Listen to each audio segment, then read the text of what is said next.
Hi friends, എൻ്റെ പുതിയ വീഡിയോയിലേക്ക് എല്ലാവർക്കും സ്വാഗതം. പാട്ടിനെക്കുറിച്ച് സംസാരിക്കാനാണ് ഇന്ന് വീഡിയോയിൽ എത്തിയിരിക്കുന്നത്. നമുക്ക് ഒരുപാട് ഗായകരുണ്ട്. ഇവരൊക്കെ പാട്ടുകൾ നമ്മൾ കേൾക്കുമ്പോഴത്തേക്ക് അല്ലെങ്കിൽ വീഡിയോയിലൊക്കെ കാണുമ്പോഴത്തേക്ക് നമുക്കും ഒന്ന് പാട്ട് പാടണം എന്ന് തോന്നൽ വരും. കുറച്ച് പേർക്കൊക്കെ സാധിക്കുന്നുണ്ട്, എന്നാൽ എല്ലാവർക്കും സാധിക്കുന്നില്ല. അപ്പം നമ്മൾ നമ്മുടെ കൂട്ടുകാരുടെ ഒരു വേദിയിൽ, ഒരു ഫംഗ്ഷൻ നടക്കുന്ന വേദിയിൽ, അല്ലെങ്കിൽ നമ്മുടെ സ്വന്തം വീട്ടിലൊരു ഫംഗ്ഷൻ നടക്കുമ്പം ആ വേദിയിൽ കൂട്ടുകാർ പറയും പാട്ട് പാടാൻ പറഞ്ഞാൽ ചിലപ്പോൾ നമുക്ക് ചില കാരണങ്ങൾ കൊണ്ട് നമ്മൾ പാട്ട് പാടാൻ പോകാതെ നിന്ന് ചമ്മി മാറി നിന്ന് പല വേദികളും നമ്മൾ ഒഴിവാക്കിയിട്ടുണ്ട് അങ്ങനെ. അപ്പം അതിനൊക്കെ ഒരു പരിഹാരമാണ് എൻ്റെ ഈ വീഡിയോ. ആദ്യം മുതൽ അവസാനം വരെ കാണുക, കൂടാതെ സബ്സ്ക്രൈബ് ചെയ്യുക. നമുക്കിപ്പോൾ കരോക്കയിലാണ് നമ്മൾ പാട്ട് പാടുന്നതെങ്കിൽ, ഇപ്പോൾ ട്രെൻഡായിട്ട് നിൽക്കുന്ന കരോക്കയിലാണല്ലോ എല്ലാവരും പാട്ട് പാടുന്നത്. ഒരു വേദി നമുക്ക് കിട്ടിക്കഴിഞ്ഞാൽ ഒരു യൂട്യൂബിൽ നിന്ന് ഒരു കരോക്കെ എടുത്ത് നമുക്ക് ഓടിച്ചെന്നെങ്കിൽ പ്രസൻറ്റ് ചെയ്യാം എന്ന് ധാരണയുണ്ടെങ്കിൽ അത് കുറച്ച് പ്രശ്നമായിരിക്കും. അപ്പം നമുക്ക് അതിനെക്കുറിച്ച് കുറേ കാര്യങ്ങളൊന്നും പഠിച്ചതിന് ശേഷം മാത്രം പോവുകയാണെങ്കിൽ നമ്മൾ ക്ലിയർ ആയിട്ട് നമുക്ക് ഫുൾ ആയിട്ട് നമുക്ക് പ്രസൻറ്റേഷൻ ചെയ്യാൻ പറ്റും. അപ്പം അങ്ങനെയുള്ള കുറേ കുഞ്ഞു കുഞ്ഞു ടിപ്സാണ് ഞാൻ പറയുന്നത്. അതിലാദ്യത്തേത്, നമ്മൾ പാട്ട് സെലക്ട് ചെയ്യുക എന്നുള്ളതാണ്. Song selection. അത് ഈ കരോക്കയിലായാലും എവിടെയായാലും പാട്ട് പാടുന്നതിൽ ഏറ്റവും മെയിനായിട്ട് നമ്മൾ പഠിച്ചിരിക്കേണ്ട ഒരു കാര്യം സോങ് സെലക്ഷനാണ്. നമുക്ക് ഒരുപാട് പാട്ടുകളുണ്ട്. ഹൈ പിച്ചിൽ പാടുന്ന പാട്ടുകളുണ്ട്, ലോ പിച്ചിൽ പാട്ട് പാടുന്നുണ്ട്, മീഡിയം ആയിട്ട് പാടുന്ന പാട്ടുകളുണ്ട്. അതിൽ നമുക്ക് കൃത്യമായിട്ട് ഉൾക്കൊള്ളാൻ പറ്റുന്ന, പാട്ട് പാടാൻ പറ്റുന്ന ഏത് പാട്ട് എന്നുള്ളത് നമ്മൾ തിരിച്ചറിയുകയും ആ പാട്ട് സെലക്ഷൻ ചെയ്യുകയും വേണം.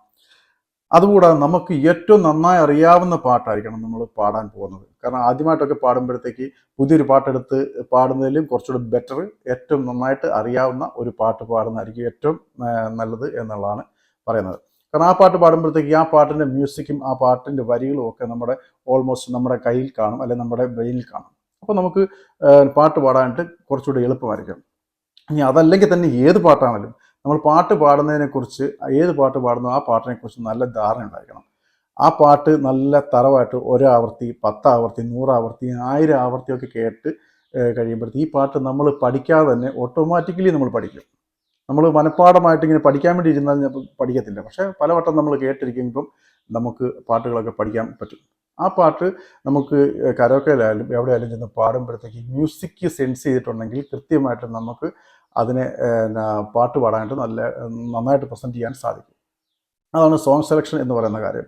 നമ്മളൊരു പുതിയ പാട്ട് എടുത്തിട്ട് ഓടി വന്ന് കരോക്കയിൽ എളുപ്പമാണ് എന്ന് കരുതി ഓടിച്ചെന്ന് പാട്ട് പാടിയാൽ ഈ പാട്ടിൻ്റെ 3 പോർഷനുണ്ട്: പല്ലവി, അനുപല്ലവി, ചരണം. ഇവിടെയൊക്കെ ഈ പാട്ട് നിർത്തേണ്ടത് എവിടെയാണ്, തുടങ്ങേണ്ടത് എവിടെയാണ് എന്നൊക്കെയുള്ള അതിനകത്ത് ചെറിയ കുഞ്ഞു കുഞ്ഞു ഹിൻ്റൊക്കെ ഉണ്ട് മ്യൂസിക്കിനകത്ത്. അത് നമുക്കറിയാതെ നമ്മൾ പാട്ട് പാടാൻ ചെന്ന് കഴിഞ്ഞാൽ ചിലപ്പോൾ നമ്മൾ ആ പാട്ട് പകുതിയാകുമ്പോൾ നിർത്തിപ്പോകേണ്ടി വരും. അങ്ങനെ ഒരു അനുഭവം ഉണ്ടായാൽ നമ്മൾ പിന്നീട് ഒരു സ്റ്റേജിലും കയറാതെ വരും. കാരണം നമുക്ക് ചില സ്റ്റേജിൽ ചെല്ലുമ്പോഴത്തേക്ക് ഒരു വല്ലാത്ത വിറവലൊക്കെ വന്നു കഴിഞ്ഞാൽ ചിലപ്പം നമ്മൾ പാട്ട് മുഴുവൻ പാടാതെ പോരും, കയ്യിരിക്കുന്ന പേപ്പർ വിറയ്ക്കും. അങ്ങനെയൊക്കെയുള്ള അനുഭവങ്ങളൊക്കെ എല്ലാവർക്കും ഉണ്ടായിട്ടുണ്ട്. പാട്ടിനെക്കുറിച്ച് ഒരു ധാരണ ഉണ്ടായിരിക്കണം. നമുക്ക് എടുക്കുന്ന കരോക്കെക്കുറിച്ചും ഒരു ധാരണ ഉണ്ടായിരിക്കണം. അപ്പോൾ ആദ്യമായി കരോക്കയിലൊക്കെ പാടുന്ന ആൾക്കാരാണെങ്കിൽ കരോക്കെ 2 3 ടൈപ്പ് ഉണ്ട്. അതിലൊന്ന് സ്ക്രോളിംഗ് കരോക്കെ എന്ന് പറയും. അതായത് ലിറിക്സ് എഴുതി കാണിക്കുന്ന കരോക്കെ. രണ്ടാമത് സ്റ്റില്ലായിട്ട് നിൽക്കുന്ന കരോക്കെ ഉണ്ട്. ലിറിക്സ് ഇങ്ങനെ എഴുതി ഏത് ഭാഗമാണോ ആ വരികൾ മാത്രം അനങ്ങാതെ സ്ക്രീനിൽ നിൽക്കുന്ന ഭാഗങ്ങളുണ്ട്. അപ്പം ഒരു ബിഗിനിങ് സ്റ്റേജിൽ പുതിയ തുടക്കക്കാരൻ എന്ന നിലയിൽ പാട്ട് പാടാൻ വരുന്ന ഒരാൾ നമ്മൾ ആദ്യം സ്ക്രോളിംഗ് കരോക്കെ എടുക്കുന്നതായിരിക്കും നല്ലത്.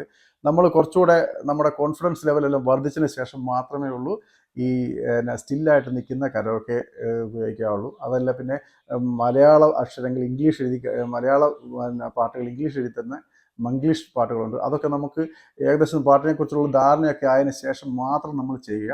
ഒരു വേദി കിട്ടി നമ്മളൊരു ബിഗിനിങ് സ്റ്റേജ് ആണെങ്കിൽ നമ്മൾ സ്ക്രോളിംഗ് കരോക്കെ, നല്ല കരോക്കെ നോക്കി തിരഞ്ഞെടുക്കുക. എന്നിട്ട് ഈ പാട്ടിനോട് നമ്മൾ പാടുന്ന വരിയോടുകൂടി ഇത് സ്ക്രോൾ ചെയ്ത് പോകുന്നതായിട്ട് നമുക്കറിയാൻ പറ്റും. അതനുസരിച്ച് നമുക്ക് പാട്ട് പാടുവാണെങ്കിൽ നമുക്ക് ഒരു 90% നമുക്ക് പെർഫോമൻസ് ചെയ്യാൻ സാധിക്കും ആദ്യത്തെ റൗണ്ടിൽ തന്നെ. പിന്നീട് നമ്മൾ പാടും തോറും നമുക്ക് കൂടുതൽ കോൺഫിഡൻസ് ലെവൽ വർദ്ധിക്കുകയും നമുക്ക് പാട്ട് നല്ലതായിട്ട് പ്രസൻറ്റേഷൻ ചെയ്യാൻ സാധിക്കും. രണ്ടാമത്തെ ഒരു കാര്യം എന്ന് പറഞ്ഞാൽ നിരന്തരമായ പ്രാക്ടീസാണ് നമുക്ക് വേണ്ടത്. നമ്മൾ ഒരു പ്രാവശ്യം ഒരു വേദിയിൽ പാട്ട് പാടി എന്ന് കരുതി നമുക്ക് വീണ്ടും പാട്ട് പാടാൻ ആഗ്രഹമുണ്ടെങ്കിൽ വീണ്ടും നമ്മൾ പ്രാക്ടീസ് ചെയ്യണം. വീട്ടിൽ നിന്നൊക്കെ നമുക്ക് അറിയാൻ പറ്റില്ല. നമ്മൾ ചിലപ്പോൾ വീട്ടിൽ നന്നായിട്ട് പാടിക്കഴിഞ്ഞിട്ട് നമ്മളൊരു വേദിയിലോ അല്ല ഒരു സ്ഥലത്ത് ചെന്ന് പാടുമ്പോഴത്തേക്ക് ചിലപ്പോൾ നമുക്ക് തെറ്റിപ്പോകും. അപ്പോൾ അത് നമുക്കൊരു സ്റ്റേജിൽ കയറാനുള്ളൊരു പേടി കൊണ്ടൊക്കെ ഉണ്ടാകുന്ന ഒരു സംഭവമാണ്. അപ്പോൾ നമ്മൾ എന്ത് ചെയ്യണം, നമ്മൾ ചെയ്യുന്ന പ്രവൃത്തി ഏതാണോ അതിനെക്കുറിച്ച് നമ്മൾ കൂടുതൽ പഠിച്ചിട്ട് ചെല്ലുവാണെങ്കിൽ നമുക്ക് കൃത്യമായിട്ട് നമുക്ക് അവിടെ പ്രസൻറ്റ് ചെയ്യാൻ പറ്റും. പാട്ട് നന്നായിട്ട് കാണാപ്പാടം പഠിച്ചിട്ട് ചെല്ലുവാണെങ്കിൽ കരോക്കെ ഉണ്ടെങ്കിലും ലിറിക്സ് നോക്കാതെ തന്നെ നമുക്കത് പാടാൻ സാധിക്കും. അപ്പോൾ അങ്ങനെയുള്ള ഒരു സ്റ്റേജിലൊക്കെ വരുമ്പോൾ നമുക്ക് നല്ല പാട്ടുകാരനായിട്ട് നമുക്ക് തിളങ്ങാനായിട്ട് സാധിക്കും. അപ്പം നമുക്ക് മൂന്നാമത്തെ ഒരു കാര്യം എന്ന് പറഞ്ഞാൽ നമ്മൾ കോൺഫിഡൻസ് ലെവൽ വർദ്ധിപ്പിക്കുക എന്നുള്ളത്. കോൺഫിഡൻസ് ലെവൽ വർദ്ധിപ്പിക്കണമെങ്കിൽ നമ്മൾ എന്ത് ചെയ്യണം? ഒന്ന് പാട്ടിനെ, ഞാൻ ആദ്യം പറഞ്ഞ പോലെ പാട്ട് നന്നായിട്ട് പഠിക്കണം, നല്ല കരോക്കെ തിരഞ്ഞെടുക്കണം, നമുക്ക് കൃത്യമായിട്ട് സ്റ്റേജിൽ നമുക്ക് പ്രസൻറ്റേഷൻ ചെയ്യാൻ സാധിക്കും.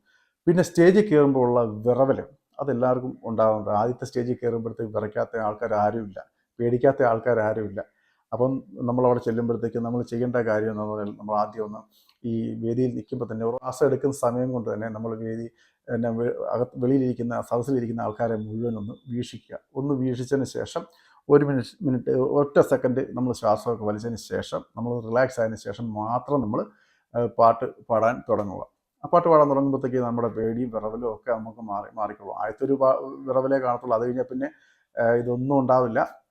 അതുകൊണ്ട് നല്ല കരോക്കെ തിരഞ്ഞെടുക്കുക, നന്നായിട്ട് പ്രാക്ടീസ് ചെയ്യുക, നന്നായിട്ട് ലിറിക്സ് പഠിക്കുക, പാട്ട് പല ആവർത്തി കേൾക്കുക, പേടി മാറാനുള്ള നമ്മുടെ ഞാൻ ഈ പറഞ്ഞ ടിപ്സുകളും കൂടെ നോക്കുക. നമ്മൾക്ക് നല്ല അടിപൊളി പാട്ടുകാരനായിട്ട് നമുക്ക് മാറാൻ സാധിക്കും. എൻ്റെ വീഡിയോ ഇഷ്ടമായാൽ ലൈക്ക് ചെയ്യുക. വീണ്ടും നല്ല വീഡിയോയുമായി എത്താം. ബൈ.